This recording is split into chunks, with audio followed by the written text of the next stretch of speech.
Okay, in this lecture, we are going to talk about the Fick's first law and also the Molar flux in mass transfer. So Fick's first law is of fundamental importance in diffusion and in transport in general. And the Fick's first law tells us what's the driving force of diffusion and how do we quantify it. Last time, we discussed that the total molar flux of the solute A, so A means we are considering a binary system, the solute A and the solvent B. So the solute, the solute A, the flux of the solute A, the total flux is the sum of a diffusive flux plus a convective flux. The diffusive flux means this is the flux relative to the bulk. So this is the J A dagger to the bulk. And the convective flux is carried by the bulk.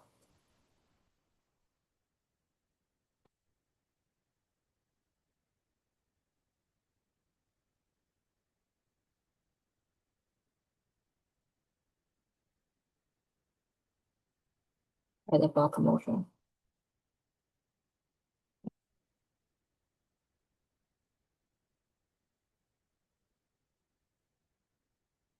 Okay, so these are the like physical interpretation of each term. So the Fick's first law tells us what is this term? What is the diffusive flux? So the Fick's first law itself tells us that this diffusive flux is proportional to the molar fraction of species A. So it tells us A is proportional to the gradient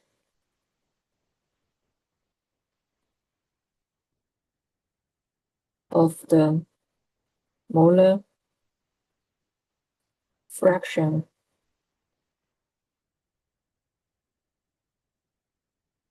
of species A.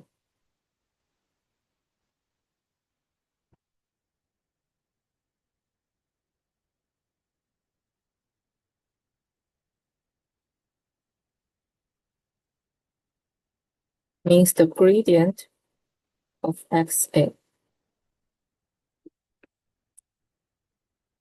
And this is the driving force.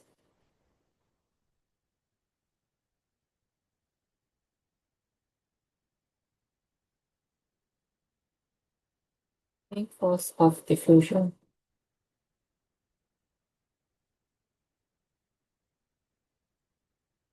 So that means you must have the fraction difference across the space. So for example, let me draw here. At one region, you have a higher fraction of this particle.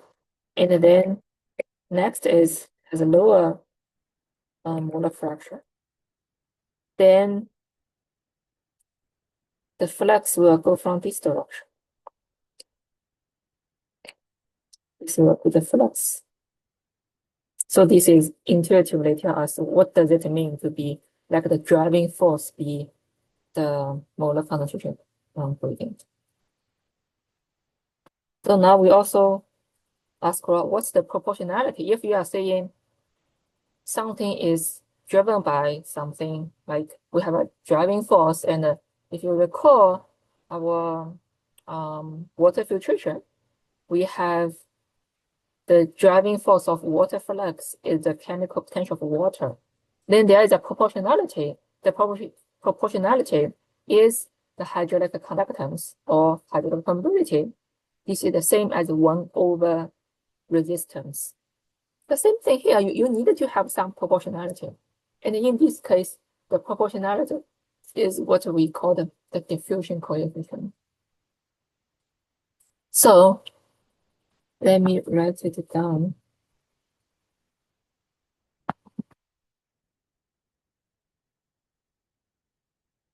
minus C. C is the total molar concentration of all species. EAB. And the gradient of XA. So DAB is the diffusion coefficient of the species A in solution B or in solvent B.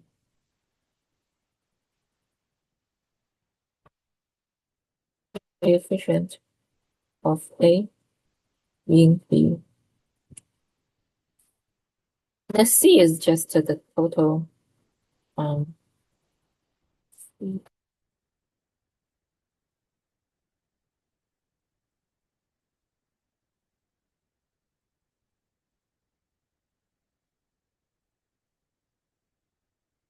in case of binary, and since we are considering binary, this is nothing but CA plus CB.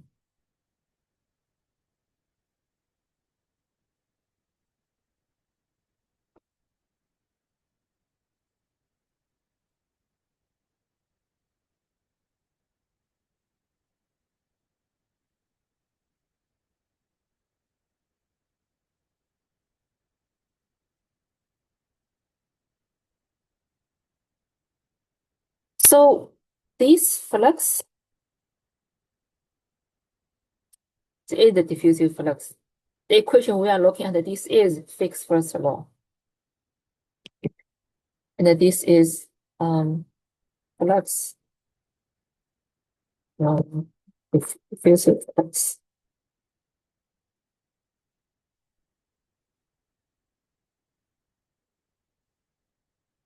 It is a vector. Vector means it can potentially be along the three directions. So if J is a vector, that means the right-hand side of the equation should also be a vector. Well, C is a scalar, diffusion coefficient is a scalar, X itself is a scalar. That means the gradient operator, this gradient operator is a vector. Or this is a vector operator. This is a gradient.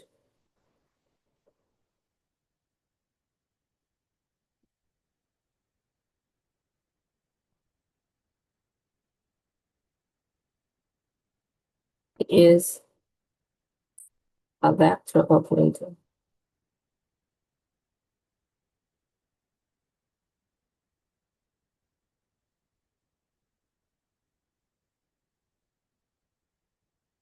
Sometimes people also write it in terms of the gradient operator put a vector sign in it.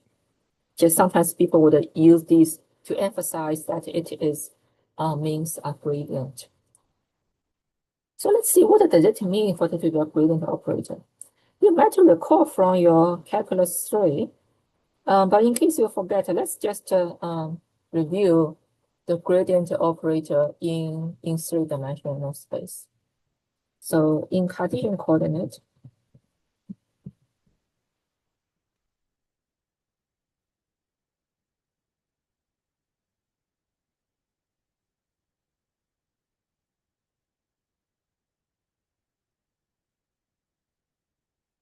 means in the x, y, z coordinate. If you have a gradient of something, for example, a gradient of C is a scalar. It is partial C, partial x, along the I direction is a vector. I is a vector, unit vector. Partial C, partial y, along the J direction. That's partial C, along the K direction.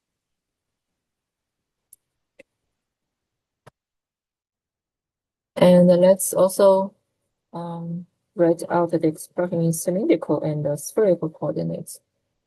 We will use this in the later part of this semester at some point. So you can write it down in your notes. so that you can reach it in the future. And the cylindrical coordinate means you have r, theta, b, c. Then the gradient is partial c, partial r along the r direction. Sometimes people write er means the unit vector along the r direction. Plus 1 over r partial c, partial theta. This is along the theta direction. And then you also have partial c, partial z. This is along the z direction.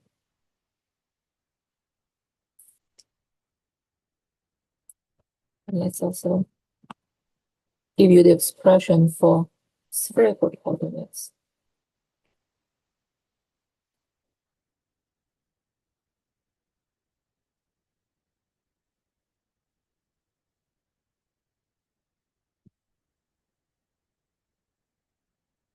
We have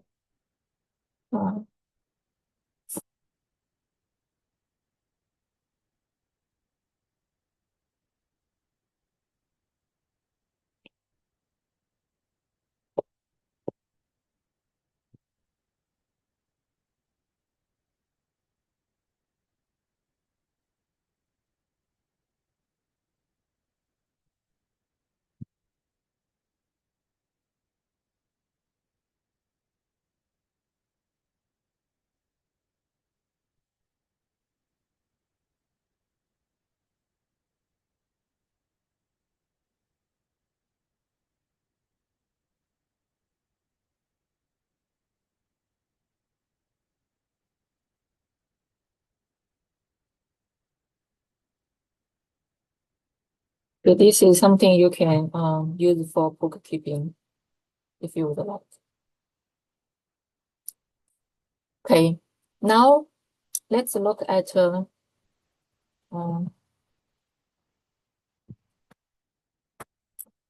our total expression for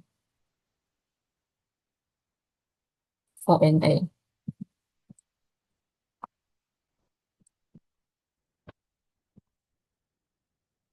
You can use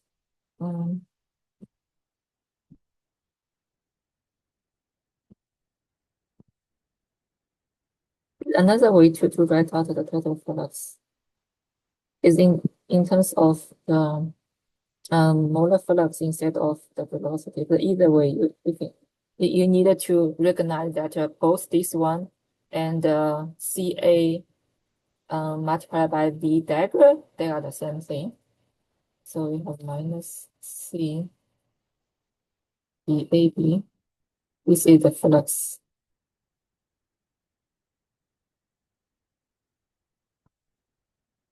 XA. So this is like you substitute the J relative flux into A. This is for molar flux.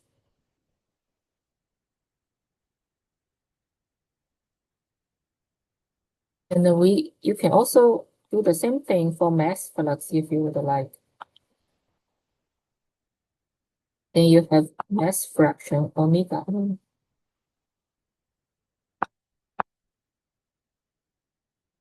For this course, we mostly would use molar flux. But you also needed to it's good to recognize for mass flux, it's the same structure.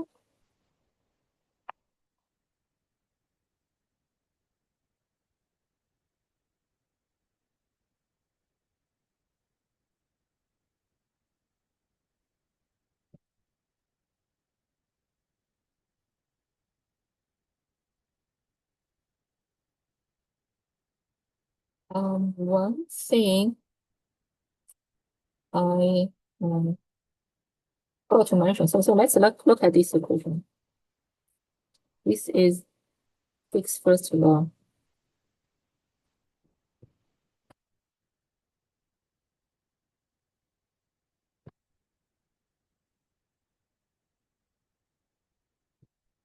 So let's see But let me leave an exercise here before I forget.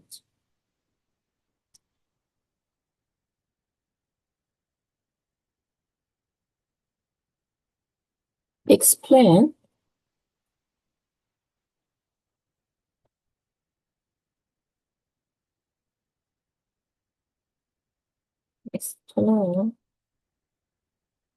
why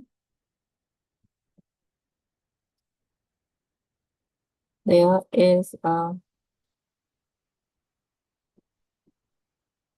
active sign in Flux.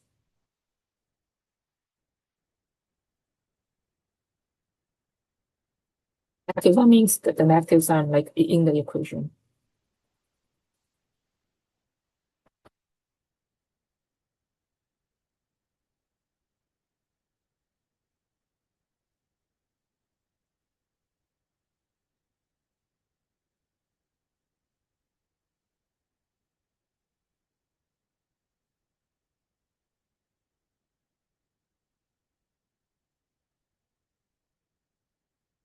Okay, so this is for the exercise.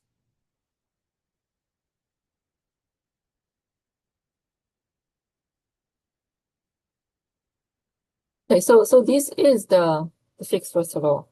Now let's consider a few special cases, like a reduction of the total flux or fixed first law, so that we know how to use it under different scenarios. So let's first consider if our problem is one-dimensional space instead of like a 3D, because flux is a three-dimensional vector. But if there is only flux along one direction but not the other two directions, then we reduce to a one-dimensional problem. So let's first think about we'll talk about the one-dimensional formulation.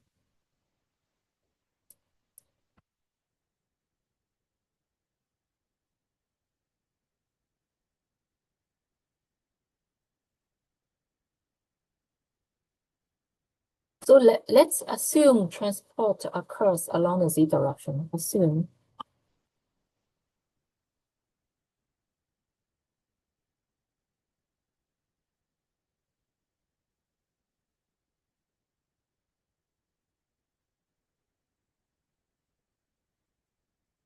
on the z direction.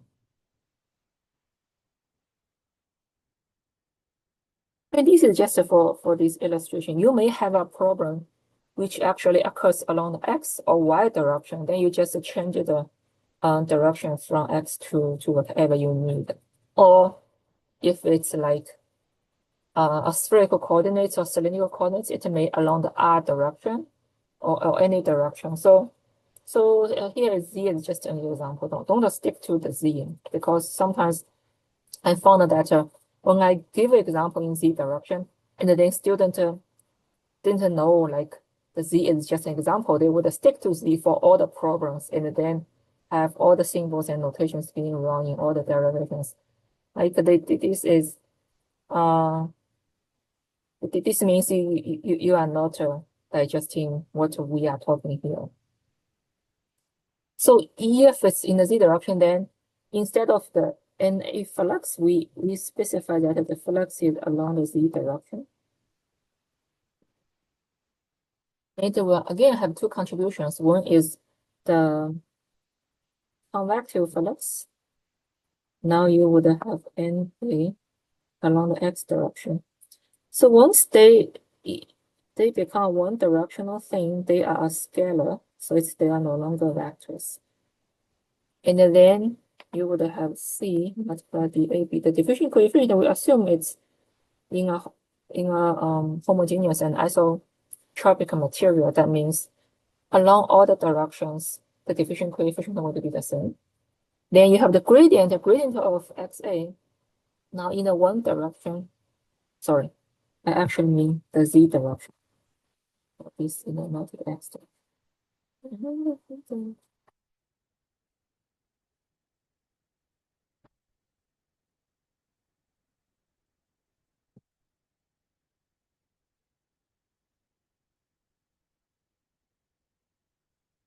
Now it's the derivative with respect to d. So you have d. Here, xa isn't the x coordinate. This is just the molar fraction of species A. And this is how you are going to formulate it. And for most part of the rest of the this semester, this class, for practical examples or reasons, or when we talk about like on the oxygen transport in tissues or whatever, we are going to use one-dimensional formula instead of 3D because we usually consider a 1D diffusion. 2D diffusion is possible, but they are harder to track, and we are not going to discuss them like substantially. We just focus our examples and the problems in a simpler form.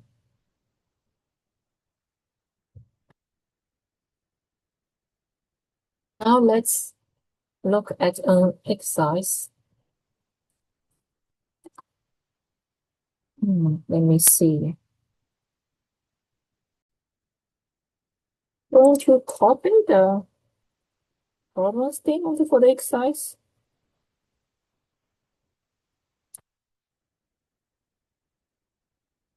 So the pen to write such a long sentences. Okay, let me just go over not go over, let me just read it so that you see what's going on. So you have a binary gas mixture. You have speed. Like binary means you have two species A and B. Give you the total molar concentration is constant at this value, the diffusion. So the total molar concentration, the constant at C means of species A. This means, sorry, no, not of C, sorry, it's wrong. The total molar concentration means, like, oops, what did I do?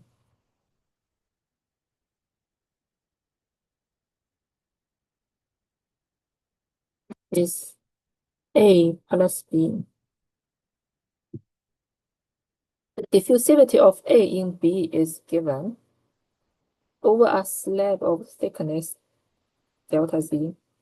The mole fraction of A, so it means the fraction of A decreases from one end of the slab to the other of the slab, the molar fraction is 80% down to 20%. And then you assume steady state and a linear molar fraction. It asks you to calculate the J fluxing in this scenario. So in this case, I'm just giving you a hint. We don't have bulk flux. So let's consider that one will not have bulk flux. Or maybe I'm just write down like consider diffusion only. Maybe that's more clear consider.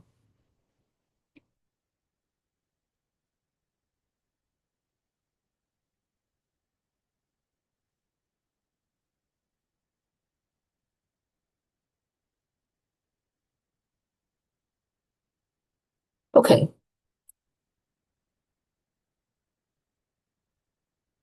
Let's move on. So we still look at the general form. But let me still write it down because this is the form we are going to use substantially for the rest of this lecture.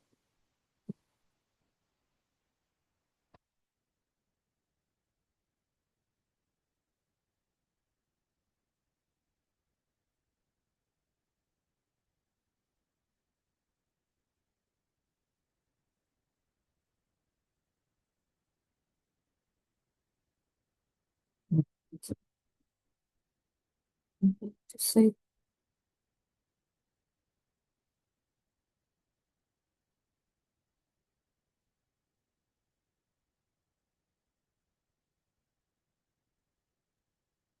okay, let's consider a special case, which we call the Convection dominated the diffusion. Sorry, convection dominated the flux.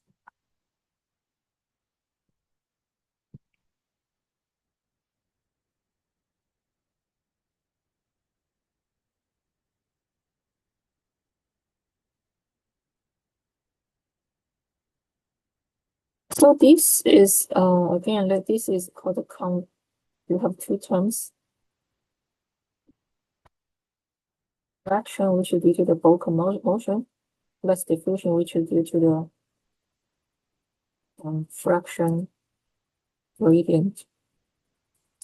If it's convection dominated, that means the first term dominated, the XA multiplied by NA plus NB term dominate, then you would have the second term being zero or being negligible. So that means diffusion is negligible.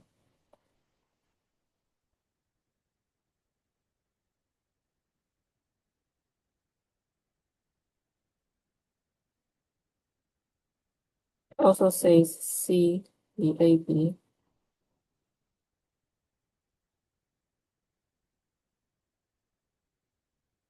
Let this term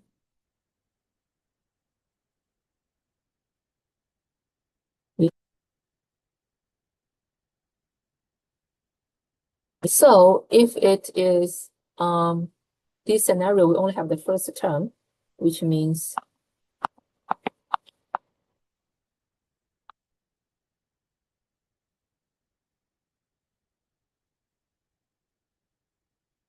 then we discussed from last time.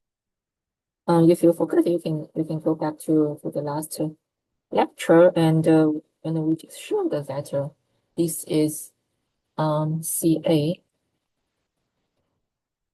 feedback.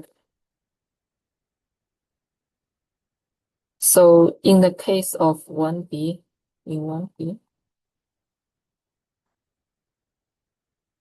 in 1D along the Z direction, that tells you NA Z equals to CA B dagger along the Z direction.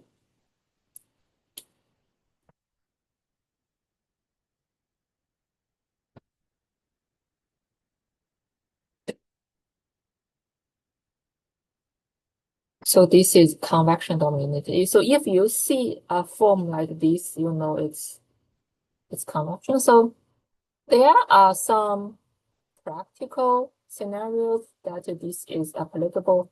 For example, we discussed like a pipe flow or blood flow in blood vessels. In this case, those velocities the Pasolini flow, they are probably pretty large and compared to the effect of diffusion. So that means if you have nutrient or if you have like glucose or oxygen, whatever, it's less likely that you would expect there will be some diffusion due to concentration difference. So there will be, I mean, roughly like along the Z direction, you will see diffusion along the R direction. That's what we will discuss in future lectures. For the motion along the Z direction, it is dominated by the flow, by the vector. So it will be convection dominated. So for transport,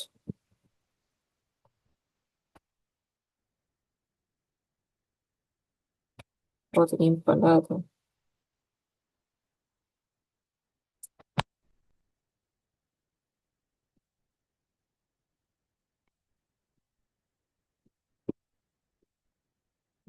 also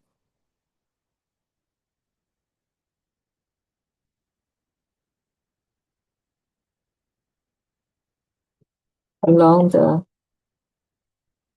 axial direction,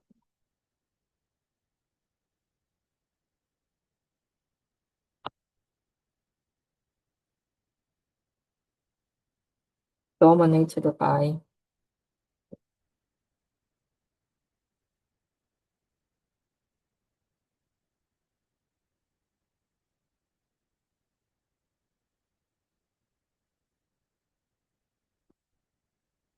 action.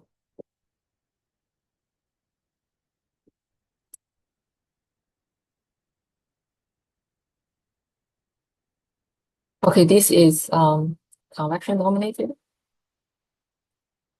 Let's consider a second scenario, which we have stagnant or quiescent fluid.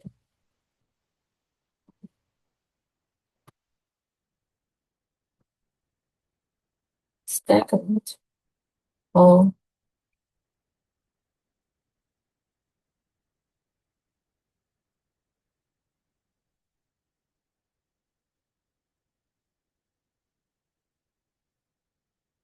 so this means the fluid B or the solute is sorry, the solvent is stationary. So means B means the solvent is stationary.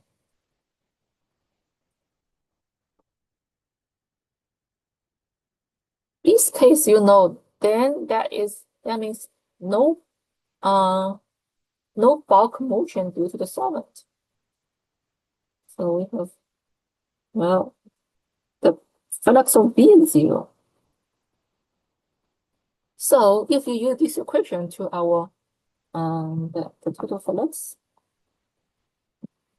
it give you XA multiplied by NA only because the plus NB turn NB becomes 0. And you subtract C DAB gradient of XA. Okay, let's this is a let's clean it up. Not clean it up. Let's reorganize it. You can put of the NA to the left hand side of this equation. You get NA then equals to minus C DAB gradient of C.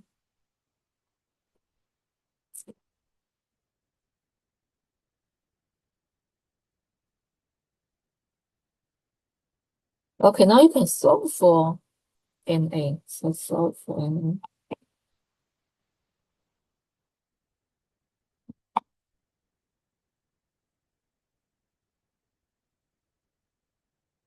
That gives you NA equals minus C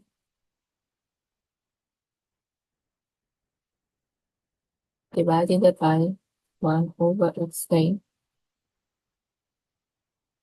And you have gradient XA.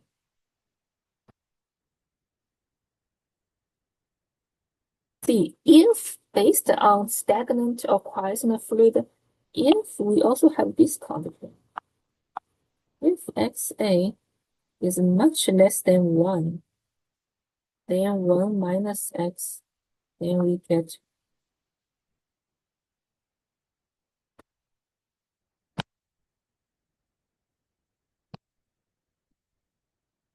then we get 1 minus XA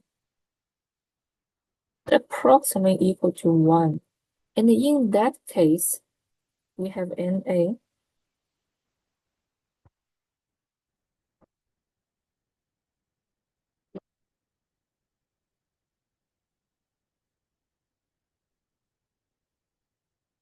okay.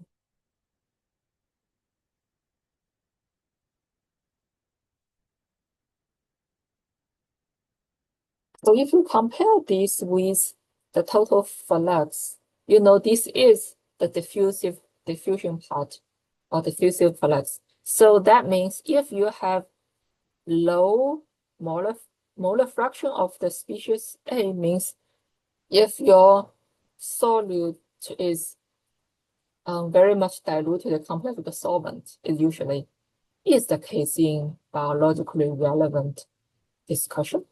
Then if you have stagnant media, then the flux of the species you are looking at would just be the diffusive flux.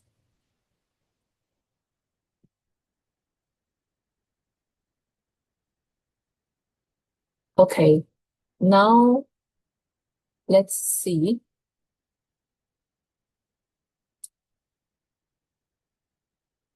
Consider the third scenario.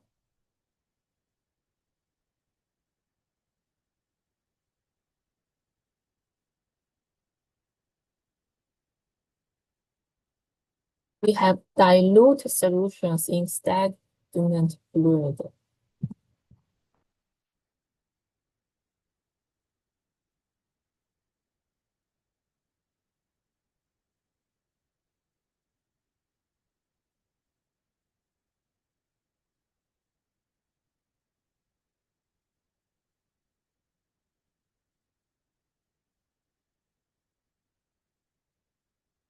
Dilute solution means, again, we have XA is much less than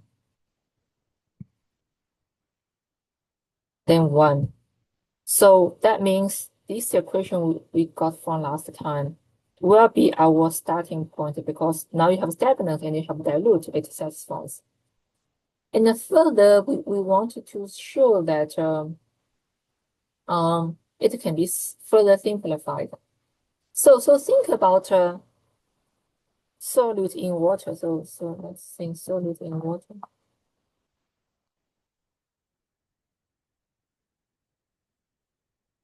In this case, the species B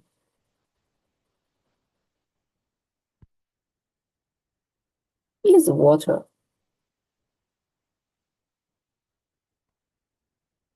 So the molar concentration of water is 55.6 molar.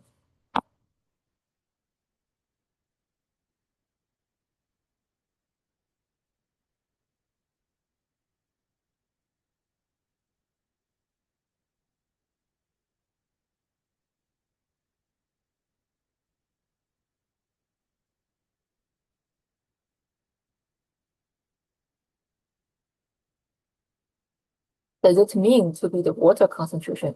In your previous exposure to concentration, you might only be taught that, okay, if you dilute something in water, then, for example, you dilute sugar, you dissolve sugar in water, or you dissolve salt in water, and then you get the concentration of sugar, or you get the concentration of salt in water. Like you never thought about like water itself has a concentration. And indeed, if you think about a water, if a water occupy a space, that means it displaces a space. The space would otherwise be occupied by something else. For example, maybe occupied by air. If you have a glass, empty glass, then if you don't put anything, if you put your glass in a vacuum space, then what within the glass is a vacuum space, nothing in it. Or if you put a glass in your room, in our regular atmosphere, then what in the glass will be air. Then you have air molecules in the glass. You can talk about what's the concentration of air molecule. Now, instead of leave it, you put water into your glass, and then now your water occupy the space. And you can ask the same question. What's the concentration of water molecule? That's what it means. The molar concentration of water is 55.6 molar. So let's think about for a biologically relevant scenario. So in many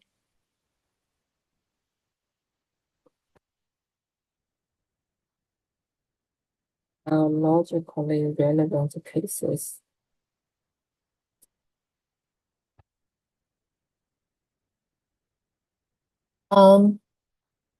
you have like solute concentration. Solute means it can be ion, can be sugar, can be anything. Solute concentration is on the order of 0.1 molar. So you have XA being CA divided by CA plus CB. A is your solute here, 1 divided by 1 molar plus CB is water, 55.6 molar. And then you get a number 0.0018. It's a very, very small number. So we justified why in biological settings we can use this approximation. And then now if you think about water, or you think about the overall concentration. Now the overall, since the overall concentration is Ca plus Cb. Now Ca this is approximately Cb for Ca much less than Cb. And now this is just the concentration of water, which is a constant.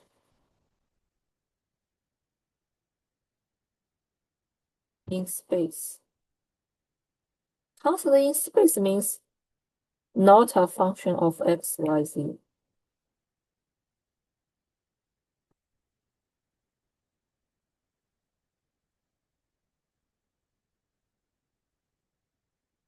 So, in our expression, Na equal to minus C dAB gradient XA. Since C is a constant, there is no harm to put a C inside the gradient sign. And the C multiplied by XA is just the concentration of species A.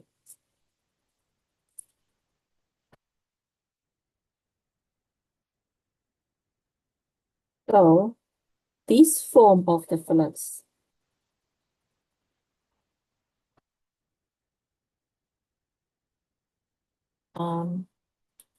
let me just write it down. Minus dAB.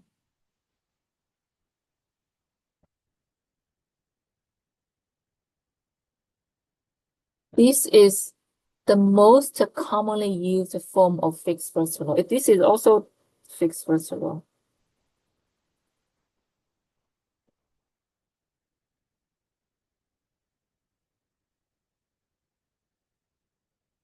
Commonly used.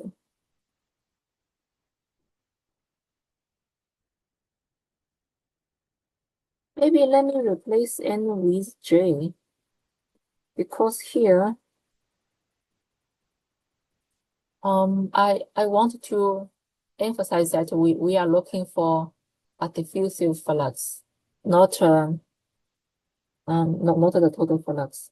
What we mean just the diffusive.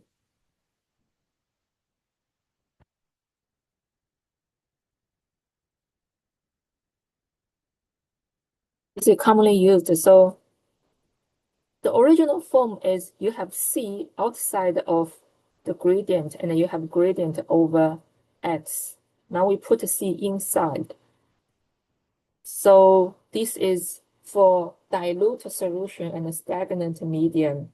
And for the rest of this course, when we talk about the diffusion, again, like talk about the diffusion of oxygen, neutron, whatever in biological settings, we would use this form as Fick's first law. And for a lot of like exercise problems, and from this point on, when we refer to Fick's first law, we would just refer to this one. We would directly use the gradient of concentration instead of the gradient of molar fraction.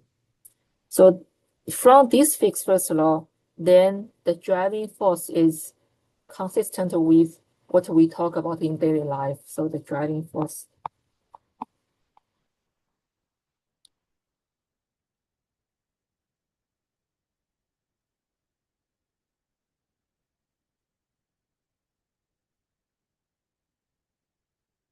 concentration gradient.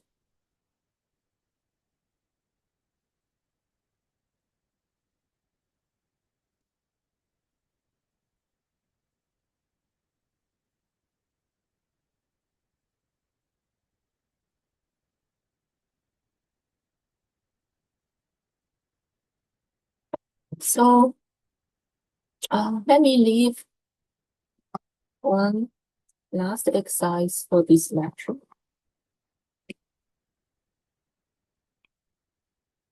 I just show that you use math, use numbers. Show that the molar concentration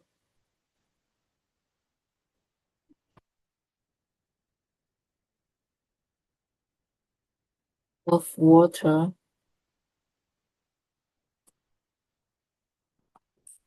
is